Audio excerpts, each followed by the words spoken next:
एक पिता होता है जो अपनी बेटी का विवाह कर देता है। बेटी के कुछ सपने होते हैं, वो आगे पढ़ना चाहती है, आगे बढ़ना चाहती है, अफ़सर बनना चाहती है, लेकिन पिता क्या है कि ज़बरदस्ती अपनी बेटी का विवाह कर देता है। लेकिन बेटी भी जो अपने पिता की इज़्ज़त के खातिर अपने सारे सपने चूर करके विवाह के लिए हाँ कर देती है। लेकिन एक टाइम ऐसा आता है कि बेटी जब ससुराल चली जाती है तो वहाँ से बहुत फ़ोन करती है, बताती है कि मेरा ससुराल बहुत अच्छा है, सब लोग अच्छे हैं, मुझे बहुत प्यार करते हैं। लेकिन कुछ टाइम के बाद बेटी का फ़ोन आना ही बंद हो जाता है। पिता को बड़ा अजीब लगता है कि यार मेरी बेटी पता नहीं किस कष्ट में है, दुःख में है, जो मुझे फ़ोन नहीं कर रही है। तो फिर एक पिता और पुत्री के मध्य एक संवाद है जो ब्रज भाषा और मेवाती भाषा को यहाँ लिया गया है। ब्रज और मेवाती भाषा में एक संवाद है कि पिता और पुत्री के मध्य फ़ोन का एक संवाद चल रहा है। पिता अपनी बेटी को फ़ोन करता है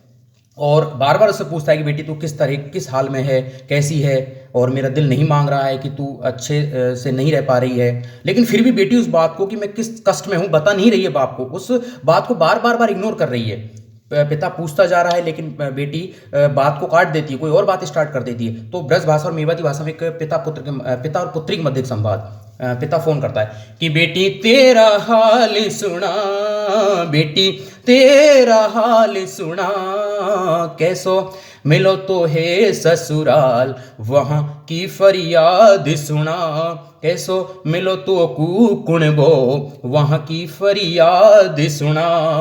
अब बेटी कहती है कि पापा सब बड़े अच्छे हैं, पापा सब बड़े अच्छे हैं, जो मांगा था जो दिल से सब दिल के सच्चे हैं, जो मांगा था मैंने दिल से सब बहुत बड़े सब प्यारे सच्चे हैं। लेकिन फिर पिता कहना चाहता है कि बेटी तूने फ़ोन करना ही बंद कर दिया। तो पिता कहता है कि बेटी तेरी राजी है, बेटी तेरी राजी है, हम सुना बात करे ऐसी कहा नाराजी है, हम सुना बात करे ऐसी कहा नाराजी है। और फिर पिता बताता है कि बेटी तू हमसे बात नहीं करती और तेरी जो माँ है वो तुझे बहुत याद करती है, कि बेटी माँ तो है याद करे, बेटी माँ तो है याद करे, तेरी आँख भी ना दुखे ऐसी फरियाद वो करे, तेरी आँख भी ना दुखे माई ऐसी फरियाद करे। अब बेटी इस बात को बार बार काटने की कोशिश कर रही है कि मैं अपना हाल नहीं बताऊंगी पिता को, क्योंकि मैं ये हाल बता दूंगी तो पिता और ज़्यादा दुखी होंगे। तो बेटी कहती है कि पापा घर का हाल सुना, पापा घर का हाल सुना, घर सब कैसा है कोई नया पैगाम सुना, घर सब कैसा है नया वहाँ वो नया पैगाम सुना। अब फिर पिता कहता है कि बेटी मेरा मन नहीं लग रहा था, तू सही से नहीं है, तू कष्ट में है, कि बेटी रखियो ख्याल अपनो, बेटी रखियो ख्याल अपनो, मेरो दिल घबरावे दिखो रात बुरो सपनो, मेरो दिल घबरावे दिखो रात बुरो सपनो। माता पिता को तो अपने कहते बेटे बेटी बारे में पता होता है कि मेरा बेटा खुश है या दुखी है। कि फिर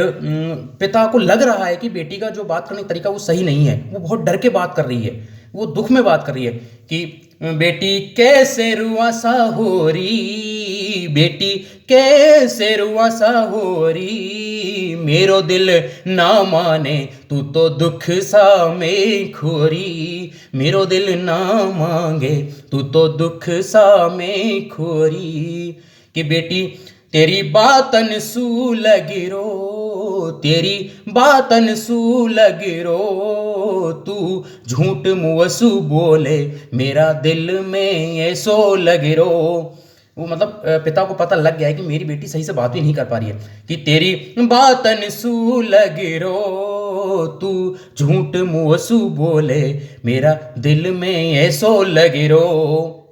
अब इतना सुन के ही बेटी से रहा नहीं गया, अब वो रोने लग जाती है। फिर पिता को क्या बोलती है कि पापा कहा तो सू बोलूं, पापा कहा तो सू बोलूं, रातन में छुप छुप कर कमरा में मैं रो लूं, वो बहू है उस घर की, वो कहते हैं सास उसको बार बार परेशान कर रही है, वो सास से कुछ नहीं कह पा रही, बस उसके पास एक तरीका है कि रात को रोती है अकेली बैठ के कि पापा कहा तो सू बोलूं, रातन में छुप छुप के कमरा में मैं रो लूं। फिर पिता फोर्स करता है, बेटी ऐसी क्या बात है, तू किस बात पे इतनी दुखी है, मुझे सारी बात बता। फिर बेटी पिता को बताती है कि पापा सासू लड़े मुअसू, पापा सासू लड़े मुअसू, बिन बात भिड़े मुअसू, मैंने खूब करी है सहन, अब सहन न होवे मुअसू, मैंने खूब करी है सहन, अब सहन न होवे मुअसू। अब पिता को लगता है कि मेरी गलतियां थी कि मैंने कहते हैं पैसे से अमीर परिवार को चुना, दिल से जो अमीर नहीं थे ऐसे परिवार को मैं नहीं ढूंढ पाया, मुझे ऐसे परिवार जरूरत थी कि जो दिल से अमीर हो, मेरी बेटी को खुश रख सकें। पैसे वाले तो बहुत होते हैं, लेकिन अब पिता अपनी बेटी को समझाता है कि बेटी अब मैंने मेरी ही गलतियां थी, मुझे माफ़ करना जो मैंने ऐसे परिवार में तुझे दिया। कि बेटी करियो माफ मोहे, बेटी करियो माफ मोहे, जो दुख दिया मैंने तो है, मोहे करियो माफ मोहे। अब बेटी रो रही है, पिता बेटी को समझाने की कोशिश कर रहा है कि बेटी अब रोए मत ना, बेटी अब रोए मत ना, कान्हा जी है अपना।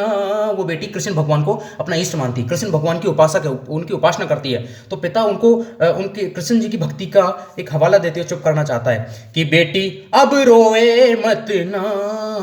कान्हा जी है अपना, वो देख रहा सबको, वो देख रहा सबको, देर अंधेर सही पर देगा सबक सबको, देर अंधेर सही पर देगा सबक सबको। फिर पिता बार बार अपने आप को गलती में मान रहा है और बेटी से कहता है कि बेटी करियो माफ तू, बेटी करियो मुहे तू माफ, तेरा सपना पढ़ना का मैंने कर दिया सब खाक, मैंने सपना कर दिया तेरा सब सपना जो खाक। फिर पिता समझाने की कोशिश कर रहा है कि बेटी तेरी भी जो सास है उसके भी एक बेटी है, उसके साथ भी ऐसा ही होगा कि तेरी सासू के भी बेटी, तेरी सासू के भी है बेटी, ऐसी जब ऐसी गुजरेगी वापे तो है समझेगी, तेरी सासू तो है समझेगी, मतलब तेरी जो सास है उसके भी एक पुत्री है, उसका विवाह करेगी तेरी सास, जब उसकी बेटी के साथ ये सब कुछ होगा कि किसी की कदे दूसरे घर से आई किसी की बेटी को इस तरह परेशान करना, जब उसकी बेटी के साथ ऐसे ही कोई करेगा तब सास को अकल आएगी, तब जाके वो ठीक होगी, तब जाके उसको लगेगा कि मैंने यही किया था, तब वहां जाके कहते हैं कि जैसे को तैसा, जैसी करनी वैसी भरनी वाली नीति पूर्ण होगी। तो इसलिए सबसे कहना चाहता हूं कि दूसरे घर से आई हुई बेटी को अपनी बेटी मानकर उसे प्रेम करें और कभी किसी को कष्ट ना दें, क्योंकि हमारे कहते हैं कि जिसके घर शीशे के होते हैं वो दूसरे घर पर पत्थर नहीं फेंकना चाहिए। सबको साथ वही भगवान कहते हैं कि सबको देख रहा है और सबका वो उसी हिसाब से कहते हैं कि वो जैसा करेगा उसी के हिसाब से उसको फल भी देगा भगवान। तो प्लीज़ आप सबसे रिक्वेस्ट है कि दूसरे की बेटी को अपनी बेटी मानकर उसे प्रेम करें और अपने घर परिवार को कहते हैं स्वर्ग बनाएं।